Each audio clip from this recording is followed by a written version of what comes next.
It's easy to look around and notice everything wrong in your city. In this podcast by Every Neighborhood Partnership, join Grace and Andrew as they invite friends, activists, pastors, leaders, and city workers to discover what's good in the neighborhood. Join us for insightful conversations that will encourage you to see your city and its people in a new way.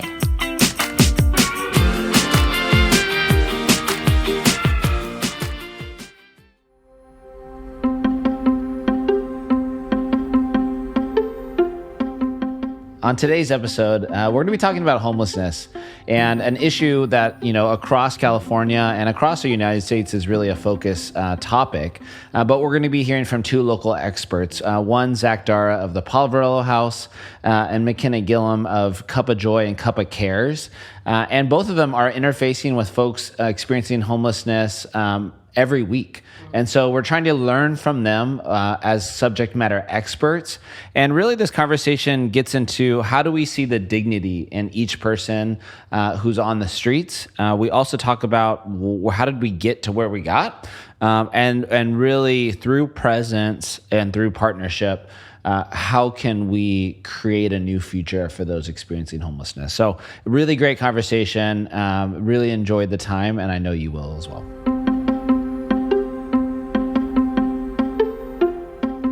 Well, welcome. We are back with What's Good in the Neighborhood. Hi, Andrew. How's it going, Grace?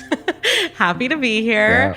Yeah. We are in our series For the Long Run, and we're talking about issues that are not going to get fixed overnight, that are going to have long-term history of problems, long-term issues that need long-term solutions, and people to really commit to those things. So today we're talking about the topic of homelessness. And so we invited into the room Zack and McKenna. Welcome, you guys. Thank you. Thanks for having us. Super happy to be here. Good. Well, Zack is the CEO of Poverello House, which is a direct service provider for those experiencing homelessness and addiction here in Fresno. He is also the pastor of Poverello House Church. Did I get that right? It's true. So good. Married to his wife, Mary, for 13 years.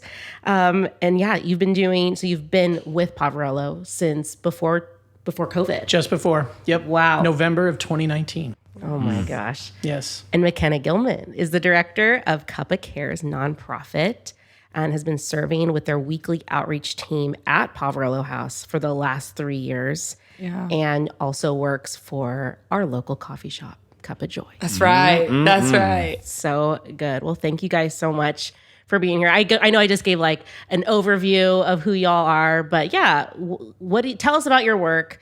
How did you get into this topic, and and how you're doing what you're doing now? Sure. Well, for me, I've been now in Fresno for about 25 years, and kind of on a journey in following Christ, found myself in a lot of situations that I never would have thought I would have ever been in, right? And just really trying to discover, how do I get involved in what God's doing in the advancing of his kingdom here in our community? So, that started everywhere from Care Fresno. That's really where I began working in inner city neighborhoods, working with gang youth, spending 5.5 years at Firm, working with refugees and immigrants, and kind of in the middle of that, pastoring here locally. And when I was on the pastoral staff at Fresno First Baptist Church, that's on Saginaw and Blackstone, and there's an unhoused population that's kind of in the area, been there historically, and kind of by default, as the young adult pastor at the time, anytime someone meandered on campus or there were any challenges associated, be like, you need to go see Zack, and Zack, you'll figure that out, right? So that turned into some of our unhoused folks staying with me, living with me. We kind of had a makeshift shelter in the church for quite some time, and really kind of got to know the world of people experiencing homelessness in Fresno through that and through relationships. And little did I know years later, right, that this opportunity would arise at Poverello House. And I think it was a real natural fit, just automatically from the first conversation about, well, I don't know, I've got this great thing going at Firm. I love what I'm doing at Firm, and let's have a conversation kind of thing. And it just seemed like, God wires us up in a way, and this is a sweet spot kind of next day for me. So Because POV has been around for some years, yes, right? 51 years. 51 Wow. years. Yes. Yes. Historical organization of Fresno, started just by one guy who, through a journey of faith, got off of the streets in San Francisco, got off of drugs, and came to Fresno and started giving out PB&Js out of the back of his car. And so that think about that, a small act of kindness Right. that people do nice stuff all the time randomly for people on the streets, probably every single day in Fresno. But for whatever varying reasons, the work that he did just resonated in some way, not only with the people on the streets, but with the hearts of our community. Yeah. And now here we are, 51 years later, doing millions of meals a year. Yeah. We still serve PB&J every single day, but just an Wow. incredible Yeah. journey of an organization. And it's an honor. It really is an honor. And we consider it a privilege to get to be part of the story of Poverello House. Well, the power of consistency, it sounds like. Like 100%. one guy that saw a need and didn't do something one time about it, Yep. but did something regularly enough that it grew into right. what it is. That's right. It's really sweet. That's right. How about you, McKenna? Yeah, this world is a little bit newer for me. So I joined on the team with Cup of Joy to work as a part-time barista during COVID. And went out a couple times with our CEO, Zack. And we went out, took some coffee down to the streets of like Fresno and McKinley, driving on canals down there and just passing out a cup of coffee. And slowly that grew into doing something more regularly, until Zack came to me and was like, hey, I've actually had a passion for a long time to start a nonprofit and kind of put our money where our mouth is and take that joy and love outside the four walls of the shop. We just never had the right person to do it. Would you pray about being that person? Yeah. And so I came back from serving a couple months at youth camp and was like, yeah, that feels like the right next step. And so joined on the team in 2020 as a barista. And in 2021, we officially launched KuppaCares. And so we've been figuring that out since then. Just started with his passion, and we've been going down to Poverello now for the last 3 years. We basically started it from that truck with a little bit of coffee and then started going down like in the streets around Poverello House from the back of my Prius, popping open the trunk and serving coffee. And then Zack reached out to me and was like, hey, why don't you guys come in the gates? And we got some trash cans in here and some security guards. We can kind of work together in that partnership. And so it's been really sweet even to get to know the staff down at Poverello House and getting to serve them cups of coffee as well and getting to see some of the regular clients. Good coffee. So, that's right. That's right. I remember the first time I met Zack, I think it was on a Christmas Eve morning. And he was out there driving around, didn't really know. I don't know if it was the first time he did it. I don't know. Just you when you're down there, you see people are like, this guy doesn't belong down here. I'm going to see what's going on. Yeah. And I just went out there and he rolled down his window. Huge and I'm football like, player. Yeah, I go, who is this guy? Right. And then he's like, my name's Zack. I'm like, my name is Zack. This is crazy. And I just said, hey, what are you doing? He goes, well, I just want to serve some people some good coffee. He said that. And I said, great. Why don't you just come right in the gate right now and we'll set you up. And him, and I don't even know if you were there. Yeah, was it our luxury espresso bar? Yeah. Yes. Yeah. And he just came in and did it right in the courtyard. And it was so awesome. And the people their minds were blown. Yeah. Because we serve coffee, but we were whipping up lattes. Coffee. It's POV coffee. That's what we call it. Pouring some latte art, having a good time. Exactly. Wow. That was fun. That was a good time. Yes. So good. Let me ask this. Maybe it's a hot button topic question. What is the reality of homelessness in our city? And maybe even one step further, is it solvable? Are we trying to solve homelessness? How did we get here to this spot where we're at? Give us kind of like a lay of the land. And even for like, folks see it, but like, what are the statistics? Like, what is our Valley reality or California reality? Yeah, so here in Fresno specifically, we have about 4,000 unhoused folks. About 1,800 of those people are sleeping on the streets every night. So think about that, put that into context. That's a lot of people in our community who are staying in a tent. We also count people staying in their car. And then we have another chunk of the population who are staying in shelter beds. And this has been a pretty consistent, I would say, growth, if you will, over the last year specifically. We did see a little downturn kind of when the mayor came on right in the beginning of his administration, and he made some quick moves that we were able to bring about 600 people in off the streets with services and all of that. And that was a big deal. We saw a decrease of about 5%. But the reality is that we see an incredible inflow of new homelessness in our community. And one of the ways meaning like folks coming from out of Fresno or in Fresno that are just hitting the streets, if you want to say it that way. The reality is this. So when we look at homelessness, even in your question, can we solve homelessness? I have a perspective on it, and Poverello House, the way that we look at it is we solve homelessness for people every single day. So in an average year, we solve homelessness for about 500 people. So you would think that's pretty amazing. That means in just a couple of years, we'll have this thing all sorted out and we'll move on and we won't have to do this podcast anymore. Right?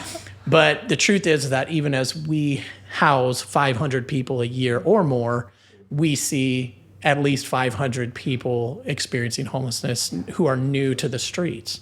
So you're talking about a net gain here, so to speak, of very little. But when we say solving homelessness, for me, that's a person-to-person journey and reality. And the challenge is that in the government world and in different sectors, we say homelessness as this social issue, which it is. But Poverello House's role in that work is a person-to-person experience of ending homelessness for the people that God has put in front of us. And we do that in many, many ways, whether it's street outreach. All of our shelters are designed for only one reason, to end homelessness. Everything we're doing is about ending homelessness. We feed people because we want their dignity to be affirmed so that they say, you know what, I would like to stop using meth and living on the streets. Fantastic, you know, and so to me, it's the person-to-person reality of ending homelessness. The societal issue has layers that the bottom line is they're so far out of my ability as an organization or any organization to really impact. You said you had a housing episode earlier, you know, like the housing challenges that deals with Sacramento and legislative issues that are probably outside of our realm of impact. But on the person-to-person, that's something I know that we can impact every single day. What about you, McKenna? What have you learned from that one-on-one thing that Zack's talking about? What does that look like when you encounter a homeless folk that, is in need or is hanging out around Poverello? And, what does it look like when you engage them one-on-one? I'd love to hear from both of you, but if you want to start us off. Yeah, absolutely. Yeah, for us, it really did just start with pulling over on the side of the road, opening up the trunk and serving coffee, and slowly getting to build relationships, kind of going back to that idea of consistency. And we recognized that showing up just for Christmas Eve to serve some good lattes, although fun and although cool, not making a huge impact. And so we wanted to be consistent. And so we show up there every Thursday morning. And our goal is to build relationships. Now, the cup of coffee is nice because it is nice, something that people enjoy, and it makes a stranger into an acquaintance pretty quick. And so we can enter into relationship. And so some of the things that I've learned, I'm just thinking of like stories flood my mind. I try not to use names, but I've learned about, individuals like moms fighting for their kids and just showing up for resources to try to make an impact in their kids' future. Or a gentleman who would show up week after week and knew his Bible and knew the Lord and was checking in on our team and loving on our team. Or sisters, who are out there, one having experienced trauma and one who is disabled, and just loving on each other and looking out for each other. And so I've learned a lot about just what that looks like because they're people. And I think that was something that was just new for me when I was consistent going down there, that it changes a lot from, homelessness is the issue where when I'm driving down the street and I see a woman with a cardboard sign asking for money, like that's the issue. But when you get to go week after week and hear their names and hear their stories and wrestle through things, it's like, oh no, you're a person with passions and gifts and an incredible personality. And I'm mindful of my friend who I've been talking with the last 8 or 9 weeks, who is so thoughtful and insightful and wise, and we have completely opposing religious views, And so I've learned a lot. I've learned a lot about addiction and kind of what that looks like. I've learned a lot about even things like transportation and safety from some of the friends talking to me about just feeling unsafe. Like, not only do I not have really resources right now, but it's also just kind of scary in my situation. I've also learned that it's not about me. The ministry that we get to do, showing up and meeting people and hearing their stories.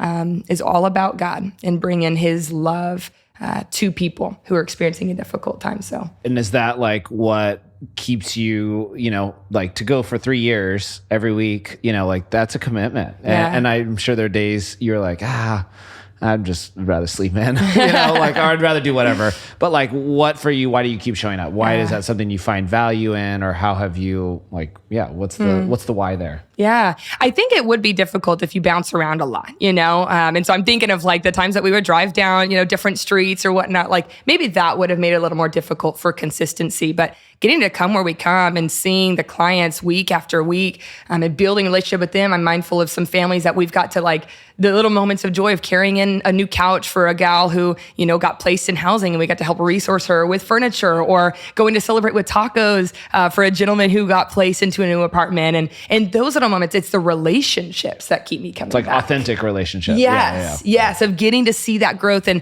getting to just play a small part in their story. It's like, it matters so much more beyond a cup of coffee. It matters because of that relationship that's being built. And even our volunteer team that comes with us too, to get to witness people. We had a gal that came because she needed community service hours. So she was like, hey, I've heard of KuppaCares. Can I serve with you? And then she ended up joining staff at Cup of Joy and being a huge part of the company for a season. And it's like just the stories of the people that are a part of these ministries is amazing. For you, Zack, zooming out a little bit, like I think a lot of people, and I know even for myself, I get asked like about, homelessness as an issue. And I'm like, that is the issue. I have no sense on how to solve, or even how did we get here? So let's think about like, how did we get here? Like, I know California, there's like 5 states. Somebody said there's like 5 states where like 70-80% of homelessness resides across our country.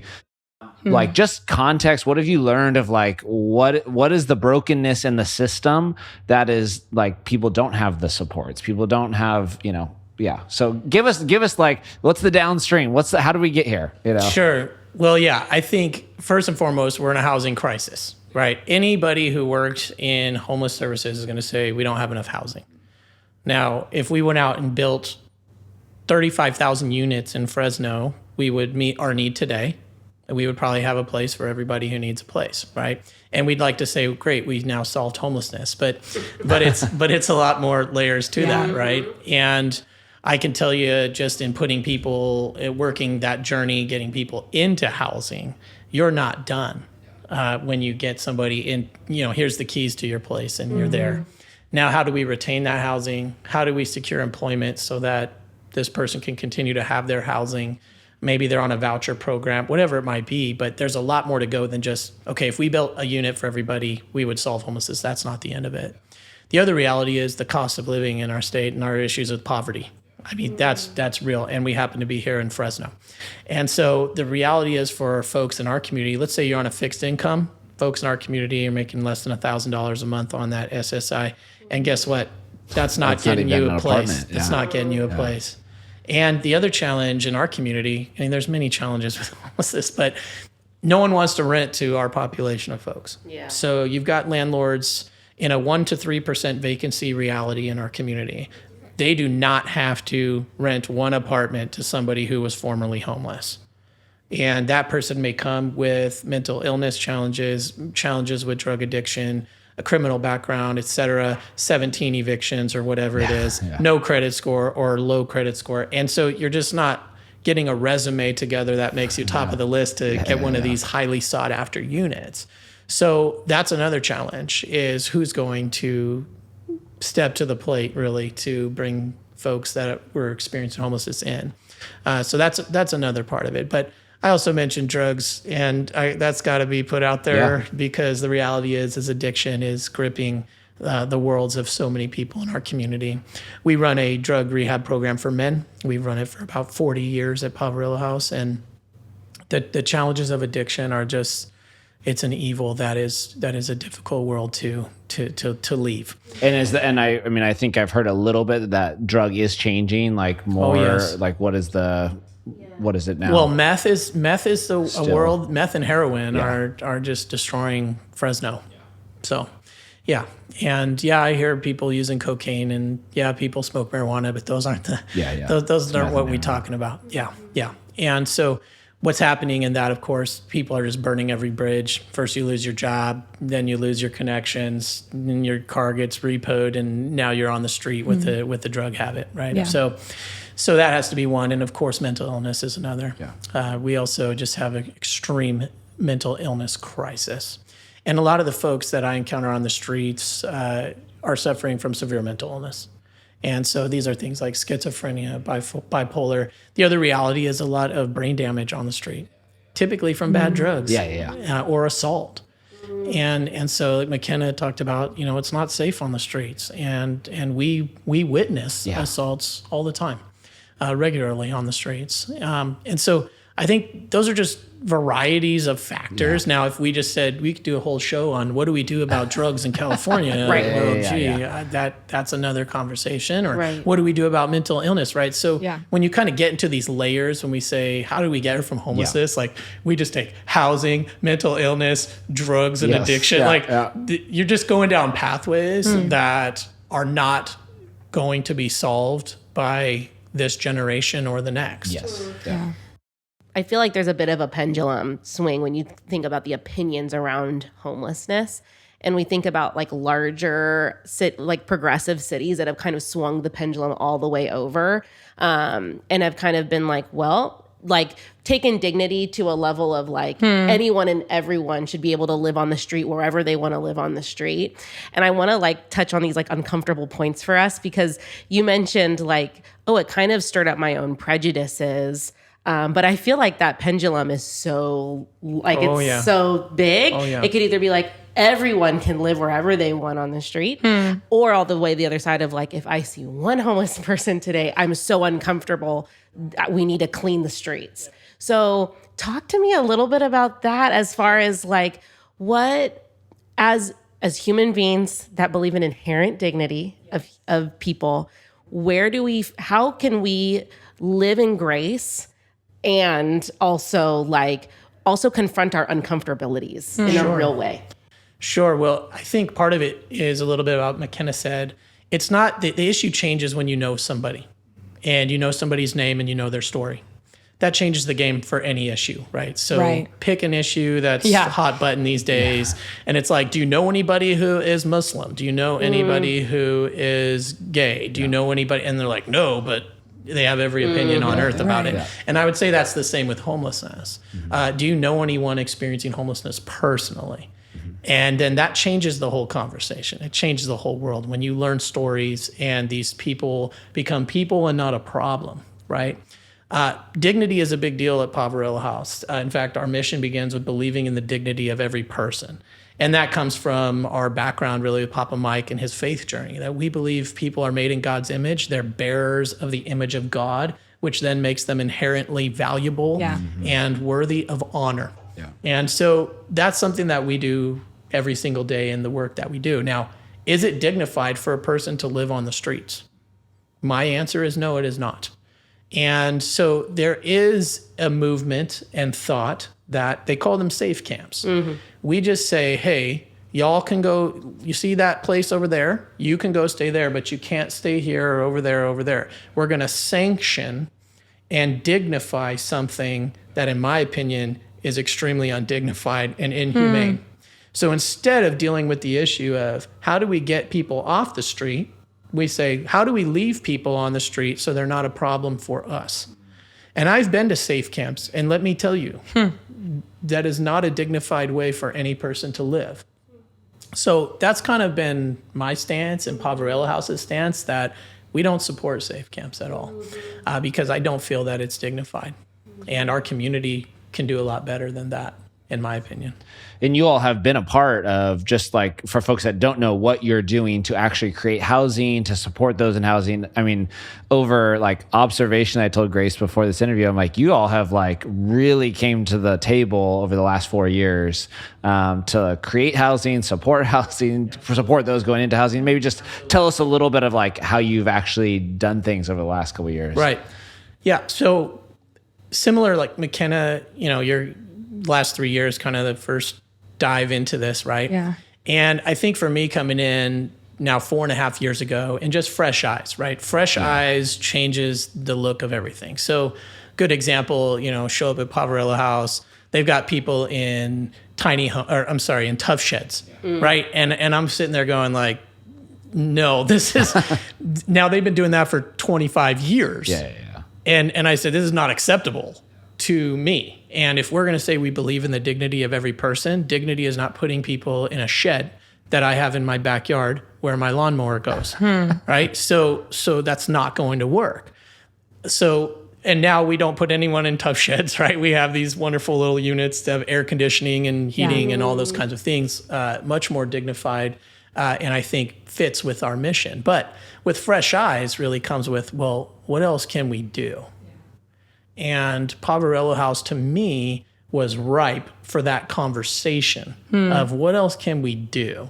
Yes, we want to feed people. Yes, we want to shelter. We get that. But guys, there are so many people in need in this community. What are we doing other than just saying, we really like what we do?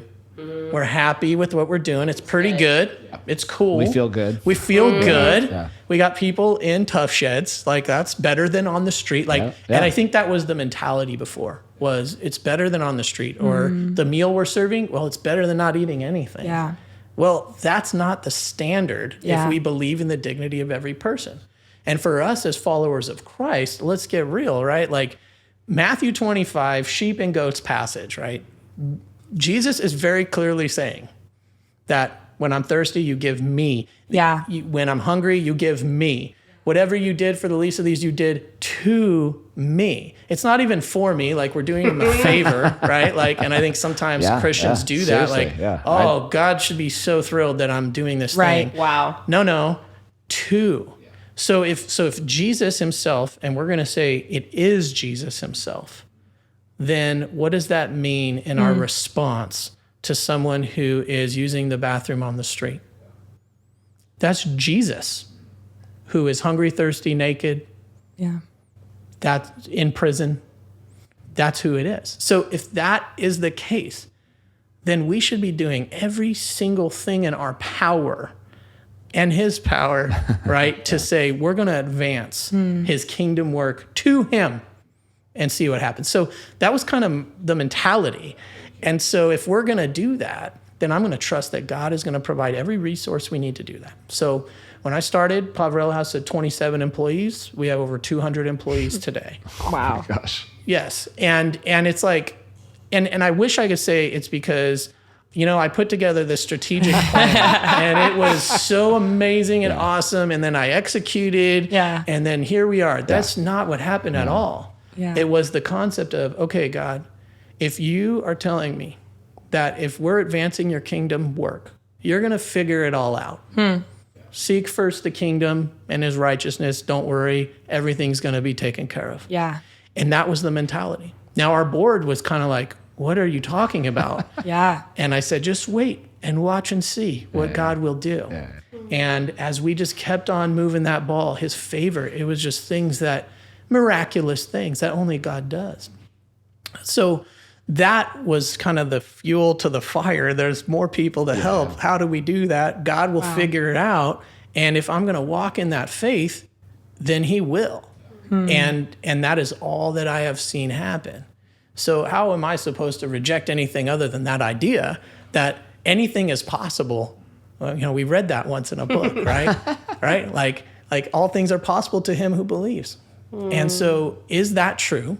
Or is it Zack putting a strategic plan together and having this great idea or whatever it is? So that turned into a bunch of different pieces, right? Yeah. Street outreach and youth shelter and the cafe, which I'll talk about, and just different things that were all driven by this.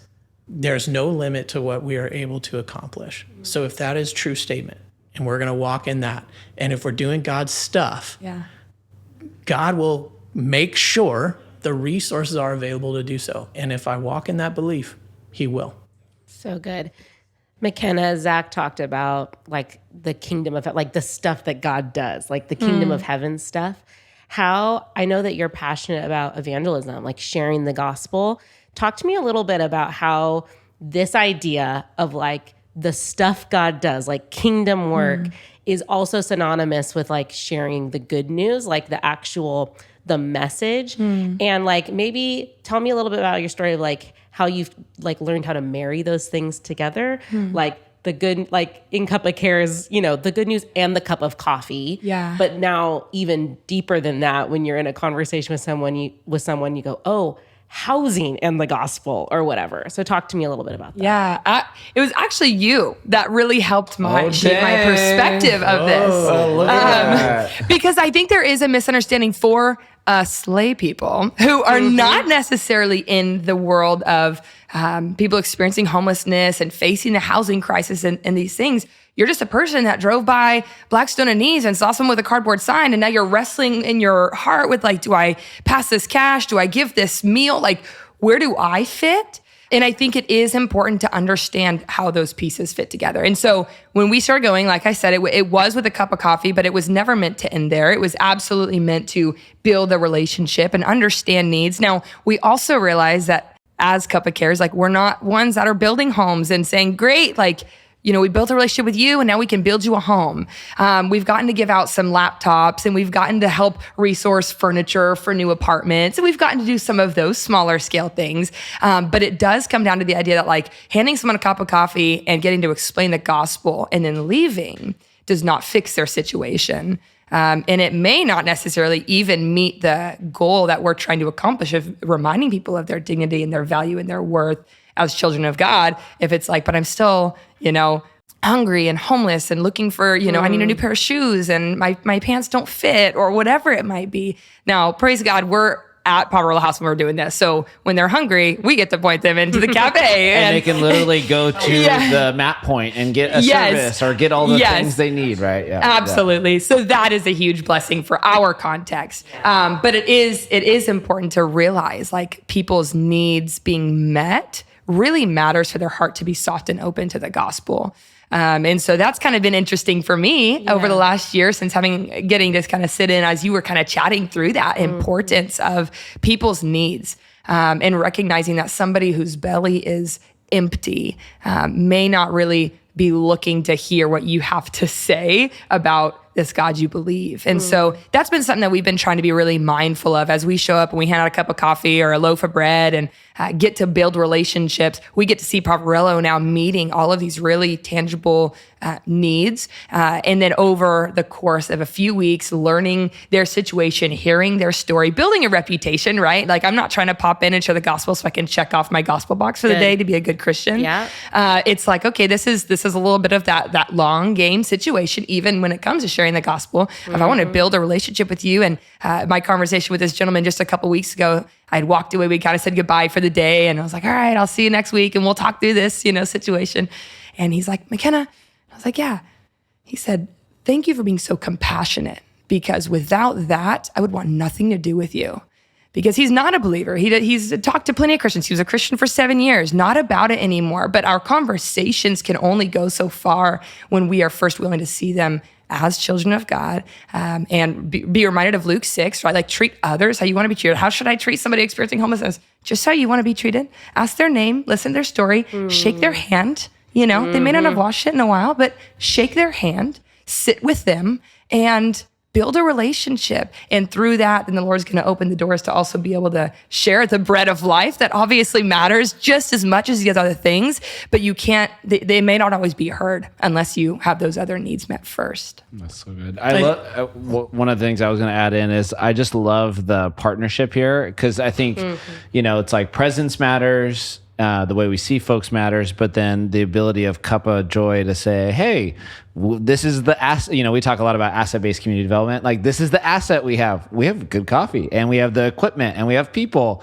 and we can actually use that to create a more welcoming front door for Poverello. And like, this is a place that people will feel, hey, we see you. You have the resources. Maybe today you can choose to, you know, get off the streets, right? And and you all are helping that happen. Sorry, you can. Yeah, and I was going to say, I think it's important always to note that the gospel is a word and an action. And I think that has been really important in my own ministry and my walk is that they have to be combined to have impact. The word without action is not interesting. Yeah. The action without the word is not interesting in and of itself, right? Yeah. When we talk about the gospel being the center point. Poverello House Church has been a place of truly unique ministerial experiences for me. But we have a church that is a group of folks who come together. We have 2 services a week. And we bring the word of the gospel, verse by verse preaching. We're going through the Gospel of Mark and the Gospel of John. We are not a faith-based organization. That's the other thing that's important. We bear the cross on our logo, which is really from our roots of Papa Mike's journey of faith himself. But we call it spiritual care. But we run a Bible-based, non-denominational church where the gospel is preached. We do communion, we do baptisms. It is a church, and I take questions during the service. It has some unique components that you may not find in your typical place, but pretty much every single person who comes to Poverello House Church, it would be challenging for most congregations in Fresno and Clovis in the Valley to welcome them. Whether they're bringing in their dogs or whether they're, bringing in their belongings or whatever it might be. And everyone is welcome no matter what. And it has been truly beautiful to get to experience the kingdom in a pastoral way. And when you are talking to someone, I can't tell you how many times just serving communion, that are these powerful Holy Spirit moments where just we're just all crying together because I'm just like, this is the body of Christ given for you. Like for people who's on the street who don't know where their meal is, don't know what's going to happen that night. Their hope in Jesus Christ is, I often feel quite superior to my own. Yeah. And because at the end of the night, you're going right out there, and I'm getting in my car and driving to my house, and maybe I hope to see you tomorrow or whatever it is, right? But it has some very unique components, but that reality of the gospel being word in action. Think also of a church where I have absolutely every resource at my disposal to meet the needs of our congregation. Wow. People are cold tonight. Don't worry. I have 5,000 blankets, and it's all right there. And I got the keys. It's the coolest experience in a pastoral role. Yeah. And it's been really powerful and really beautiful. I'm really privileged to get to do that. Oh, so good. So I think as we kind of wrap up here, what are ways folks can join y'all? I mean, obviously you got on-ramps right away. So tell us about how we can learn more, link up, what does that look like? Yeah. Specifically for KuppaCares, we're trying to kind of be aware of where God's leading us in the community. And so homeless ministry is not the only thing we get to engage in. And so God's doing some other cool things too. We post about it on Instagram. Actually, this week, I'm starting our official KuppaCares Instagram. So it's not just going to be posted on like Cup of Joy. Yeah. So come find us. But we go out every Thursday morning to Poverello House, and we serve coffee, and we serve some of the pastries that people get to enjoy in our cafes. We bring some of those with us, and we just get to build relationships. So what time are you out there? Yeah, we head out there at 10 a.m. We serve from 10 a.m. to about 11:30. We've been pushing the time a little bit these days. And we just get to serve a cup of coffee. So whether you're comfortable in that environment or not, we've got a spot for you because you can help just serve cups of coffee. And it's really low impact. Come do that. And I'd love to just get to invite you to be about what we get to experience every week. Yes, and I'm going to encourage people to do that. I mean, these guys are about as fantastic partner as you can get, right? Like somebody who's willing to come on our turf, if you want to call it that, say, hey, this isn't a perfect environment. I don't know if it's safe. I hope so. We'll do our best, right? But so you want to come and do your thing, then please, we need your help, right? So make sure you guys come down with Cup of Joy. But Poverello House, we have opportunities for people to get involved all up and down and all over the place. But one of the pitches that I want to make is for Papa Mike's Cafe. Yeah. So January, we opened Papa Mike's Cafe. And that came from this crazy moment that happened when I first started. We used to do Papa Mike's Cafe as a special event with typically steak and salmon, and it was this great thing, order off a menu, table service, but we only did it once every couple months, just mostly because of resources. Yeah. And so the first one that I saw, I was blown away just being there and just going, okay, this is cool. When we talk about dignity, I'm like, yes. And this lady came up and handed me this sticky note and said, thanks for making me feel normal. Table 4, I still remember. And I think at that point in time, that was the little the Lord just saying like, okay, this is how you're going to serve me every day. And that began a 4-year journey of where we are today, more or less. And so County of Fresno gave us $2.5 million to redo our 30-year-old kitchen. That was a requirement. And again, one of those miraculous things that happens, doing the things that God wants to do. COVID money, man. COVID money, right? Anybody that's hating on that, that's a blessing. Right. We got a kitchen serving people meals here, right? Amen. And so Papa Mike's Cafe, though, we need people to come help us out, right? We need dollars. There's no doubt about that. It costs $5,000 a day. Right. So, talk about digging a hole for yourself where you're like, great, I got money to build this thing. That's great. But the reality is, we got this other side. But we need about 50 people a day. And so what do people do when they come down? You're working in a restaurant. You're serving tables. You're bussing tables. You're bringing drinks out. And it's about the coolest volunteering experience I could imagine to just come and try out. If you're like, how do I help the homeless in Fresno? Come serve in the cafe. Just come and do it once and see what that experience is like for you. You come as a family. You come as a church. Your small group would be fantastic. You come as a business. We've had all types of groups come down, but that can all go on our website, poverellohouse.org. You can sign up for anything that we have. We also have clothing warehouse. There's so many ways to be involved down at POV. And so it's a place where we make it very easy for anyone in the community who says, hey, I want to get involved. We're going to say yes, and then let's figure out how to plug you in. So I encourage anybody, and you might be scared. I think fear is a big one for people, but that's the best thing to step in. To step right into that. Yes, exactly right. Well, I mean, I'll let you do the wrap, but I think on my end, I just want to say thanks to both of you. I told Grace, I said, Zach's an ED I hope to be someday. Oh no! Careful what you wish for. I don't. I don't want that budget. I have to manage that budget, but I really do appreciate your leadership, and I just think the way you operate from your faith, your character, like it is known in the community and is very much seen. So I just appreciate watching the journey. We actually went to college together, so we watched the journey side by side. The finest university in all of Fresno. That's right. Yes. That's right. And the only private Christian one. That's correct. That's correct. And then McKenna too. I think we've gotten to know each other decently over this last year, and just to watch the teachability and the openness to what you all are doing. Good things are in store for KuppaCares, and especially with your leadership. So it's great. Thanks for coming on this, and I don't know. Yes. I wanted to ask one more question, and if you guys could sum it up, in maybe a sentence. What brings you joy amidst the challenges, as we are in this series of For the Long Haul? Amidst the challenges you encounter, whether you're going once a week or you're in it every day, how do you stay at it? Immediately, what comes to mind, I was searching through our website. I also run marketing for Cup of Joy. And we have these blog posts that we update one time a year. And I guess people can comment on those. Didn't know that. So a couple months ago, I saw this comment. It says, "My name is Rick. I was at Poverello House every day from May to after Thanksgiving. Couldn't believe the kindness and the love Cup of Joy done for us by providing iced coffee, different types of sweet cakes and chips, and Cup of Joy Bibles. I would see them Tuesdays and Thursdays. I think it was just Thursdays. They helped everyone feel good and feel loved. And I've seen them on the weekends towards the holidays show up, help with trunk or treats for the families and kids at Poverello.